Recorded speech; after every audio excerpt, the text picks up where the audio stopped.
Any questions there? I thought that debt was supposed to be something that the flame against your backside to keep you going, because you had it hanging over your head like a guillotine, and yet you're saying that you don't have any debt in the business. Yeah. Well, I suppose in a construction business as well is that, we work through our progress claims and things like that to make sure we try and have cash flow positive is a big thing for us. And we have a thing called WIP, and if any of our project managers have a positive WIP, they get a personal phone call from myself to say, come on, you need to really make sure that you're billing out correctly, you're doing those things positively, and so you're measuring it carefully.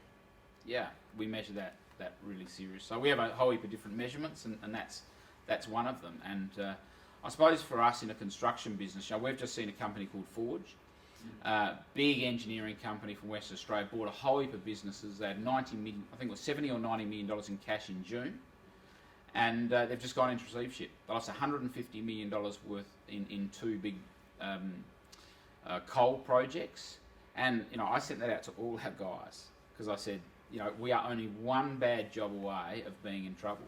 We think we're really safe and we're doing well. We don't analyse our risk properly, and we could fall over tomorrow, and we need to be very much aware of those things. And that's why we can't afford to have debt, because when you take on big Stadium Australia jobs and big Bungie projects, and we said our electrician was going to go broke on the Bungie project. We had to make a decision whether we write a cheque for $800,000 to support him, or we had to find 50 electricians to finish the job. We decided to write out the cheque because we were in a fortunate position, because we analysed the risk. It was going to cost us a lot more than that if we didn't do it. So and that's why we have a philosophy of we can't afford to have debt, because we can't make, if we do, we will not make good decisions. Was there a question over there, Angela? Yeah, Stefan, you mentioned you cleaned out your executive management, parts of your executive team and board members, etc.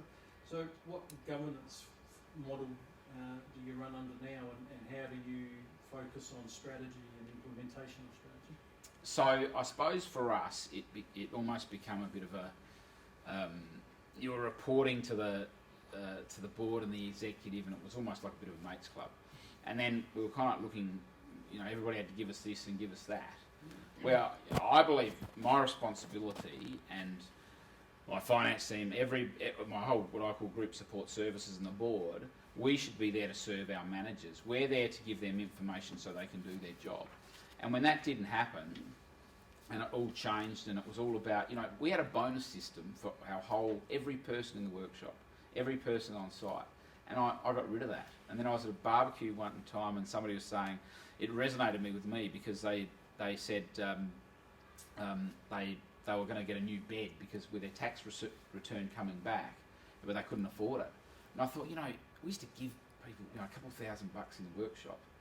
And then we got rid of all this because it was all high performance, and the people at the boss get pushed, and that's not always a great culture, not when you're a family business, and you need to look after everybody well. So it wasn't that that big business philosophy didn't suit our business, and so we just decided we wouldn't go on with that. These guys were fantastic, highly skilled people, but it didn't fit our culture, and we've got a special culture, and I have to protect that, for our business, for our employees. Point. Yes, Simon. Stefan, look, it's been a while since I've read Good to Great, but if I recall correctly, a lot of the comparison companies, where they went wrong was acquiring other businesses. So how were you able to acquire these businesses and bring them into the fold and the culture which you've been talking about, so that you maintained your Good to Great trajectory? Yeah, well, and that's a challenge. I've got a business in Queensland we bought 10 years ago, and it's still struggling along, but I really like the people, so we don't always do things right. That's all of our divisions are making money, doing well. That one's still struggling along, but it's the important thing is really you need to have good management, and that's really the key. So, for instance, our Newman business that we purchased this Newman business, and our 70% of was to refurbish BHP's houses. Suddenly Perth rang and said, we're not going to do the refurbishment program. So this was a disaster for us. We've paid a lot of money for this business, then we had the wrong manager in there, and so I had to go up there myself and install that culture. And then I took a young operational guy and a good admin guy, young people, and now they're up there running the business and doing an amazing job. A lot better job than I would ever do. And so, so when things go wrong, you need to have the people to go in and run the business, and that's a challenge for us. We call SA our nursery. So the guys running our Queensland business, Darwin business, Perth business, Newman business, they're all from South Australia.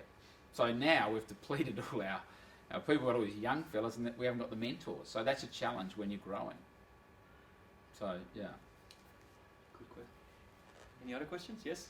I was just maybe expanding on the culture and how you manage to keep the culture during that rapid growth.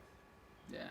Well, it is a challenge as well. We have people who've been with us for a long time, and suddenly we bring in some newer people, and they feel that they should have got they should have been promoted, and that's a challenge. So keeping that culture is really, really hard. But we try and we have an end of year function, so we take partners out. So at the end of the financial year, we put them up in a hotel and we put on a fantastic show. Our Christmas parties are very family orientated. Father Christmas always comes, and we spend a lot of money on those things. We don't have any.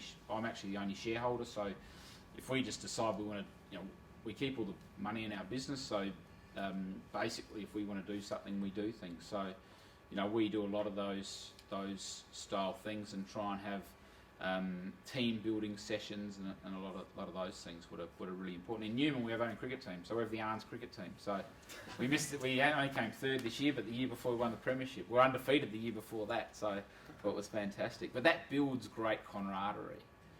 What's really important. Excellent. We had a question here from Paul. Yeah, my question was about that acquisition that you made, which sounded like a smallish acquisition, and then you used it to secure a lot of work from BHP. Yeah. $100 million. So when you made the acquisition, did you have in the back of your mind that it would lead to where it took you? Was that planned, or 100%. And I was very fortunate. So the Michael Wortham, who's the boss of projects BHP Iron Ore, it just so happened I was up in Newman 3 weeks ago and he was there, and it just so happened and we're only doing what they call non-process infrastructure, so big sheds. I just happened to have my iPad with all the engineering jobs we've done, and I said, how about we come and do some conveyors for you? So next week I've got an hour session with him just lobbying to say, right, forget about going to what they call these big EPCM contractors. Come to us, we'll add value. Look what we did with your non-process infrastructure, and that's a serious target for us. And for them, they do all these massive jobs. We only need the crumbs that fall from the rich man's table. They're spending billions. For us, $1 million is a great job. So that's all we need. So we've got a strategy on all that to really focus and get into that. Excellent. Yes, Nick. Just to touch on that question, I guess with organic growth being the ace in the pack of cards that not many companies have in that sector, how do you sort of seeing that teaming up against, the larger companies being the Worleys, Bratkins, whatever, dropping down, trying to hit that market? Yeah. How do you see that sort of playing out? So we see this market being very big for us because everybody's sick of the Leightons and all those people. So yesterday I couldn't go to Sydney because I was having lunch with the CEO of Cement Australia, and he just said, hey, we're sick of the Leightons, we actually need companies with values like yours, and we're seeing that across the board now. All Glencore, BHPs, all of them, they're sick of the big guys who are just variation mongers, and they want people they can partner with, and we're good, honest, fair traders from the Barossa, and we'll try and add value, and that's, so we actually see that as a huge strength. So the Worleys can come down to our space, but they can't compete with us. They're seeing how good you're doing. Sorry? They're seeing how good you're doing, they want to come down and play too. Yeah. One more question, and then we'll, yes, Bruce. An easy one. Sorry, an easy one. What does a typical day or a week look like for you? For me, over the last month, I wouldn't even want to tell you. I've had a crazy month. But well, at the moment I'm trying to do a bit of fitness. So my wife and I'll do fitness from 6 to 7. Then I'll drive up to and I have trying to get ready up to Kingsford and there by 8, and then basically just at work and get home about 7. And the problem is I like during the week I work a lot just to keep on top of everything. But on the weekends I try and focus on my family, and that's really important. So to keep that right. But the last week, when I'm travelling, I'll start. If I'm at Newman, we'll start at 5:30 and we'll go to 10:30 at night because for me, I try and pack as much as I can in when I'm away, so I can get home to my family. And to me, that's important. So I really don't have a regular pattern at all. So yeah. Very short, sharp, and shiny. Perhaps. How much time do you spend on business development, and how much time do you spend on developing your people? That's a real challenge. So the last 12 months we've been fighting bushfires just about the whole time, so we haven't been spending enough time developing our people.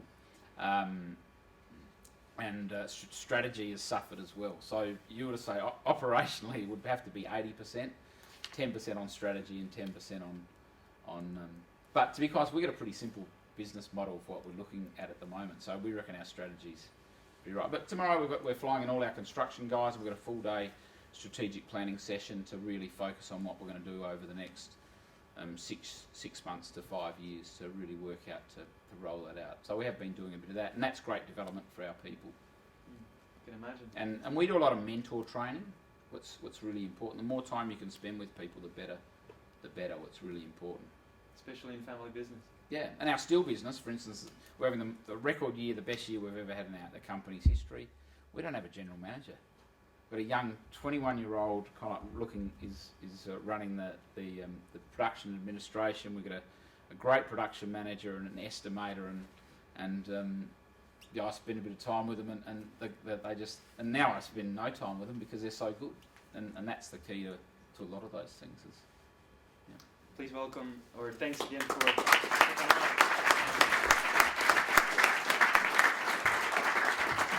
Thank you. All right, Stefan, I just wanted to ask you to stay here, and I just wanted to welcome Andrew to the stage just to do further things. Andrew works for Bram Tracy International, and Nice to meet you. Stefan, on behalf of the Dutch Chamber of Commerce, could you please enjoy this? I shall. Thank you very much for I won't be broke. Make sure it's from the Barossa, but take your time and drink some tonight. I shall. Thank you. Thank you very much, Frank and Bram, for inviting Bram Tracy International to sponsor the event tonight. As a company, for those of you that haven't heard of us, we're an international company. We've spent 30 years in developing people, performance and productivity for organisations throughout the world. We're proudly South Australian as well. I run this business internationally in multiple continents, so I certainly appreciate some of the challenges you have. It doesn't matter whether you're in Europe or in Newman or in Perth, it doesn't matter. You've still got challenges with people wherever you go. One of the things that I've learnt in my journey over the last decade is that there are 3 key attributes for success, and they never change, and they've been studied for 100 years, since the Norman Vincent Peales all the way through to the Bram Tracys. The first and probably one of the most important is knowledge. This company has a lot of knowledge in its field, and that accounts for some of its success. The second one is skills. These guys have the skills to run their projects, keep them below cost, manage debt, manage their people. That's the second most important ingredient to success. Of the skills and knowledge as a percentage of success, this accounts, in fact, for around 15% only of success. 85% of success is counted through attitude. Attitude is absolutely everything to success. Look at the winning attitude that Stefan has here. Look at the competitive attitude that he has. I mean, I'm jazzed. I thought this was terrific. I didn't know very much about Ahrens at all. I actually know someone who works for Ahrens, but I didn't know too much. What a fantastic business. So a real pleasure on behalf of everybody here again to hear your business and listen and learn. So thank you. No. Thank you.